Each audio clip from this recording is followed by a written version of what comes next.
another day, another vlog. Bali ngayong araw nga ay nagpa-deliver na kami ng maraming gas. So talaga yung problema namin mga mi, lalo na kapag sobra dami naming niluluto, lagi kaming nauubusan ng gas. Kaya eto, nagpa-restock na ako ng marami.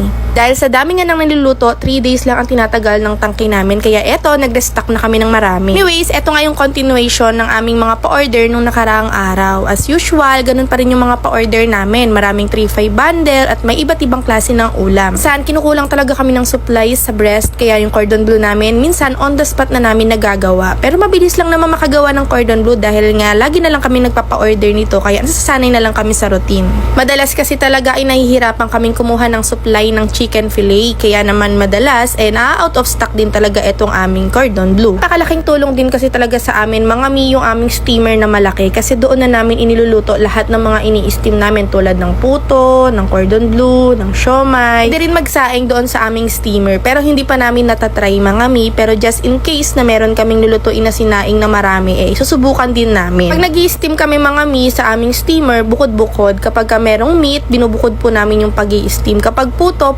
lang po yung nakalagay para hindi rin maghalo-halo yung amoy at baka maglasa pa sa puto namin. O naman sa aming resto mga mi ay magpapa-order din kami ng mga good for sharing na puto. Naku, matitikman nyo na rin pati yung maha blanca namin. Bale, lahat po nang nakikita nyo dito sa aming main kitchen, kung ano po yung mga niluluto namin, nakita nyo sa vlog, ay ililipat po namin doon sa resto. Pero hindi po bila-bilao ang serving, kundi a la carte or yung mga good for sharing.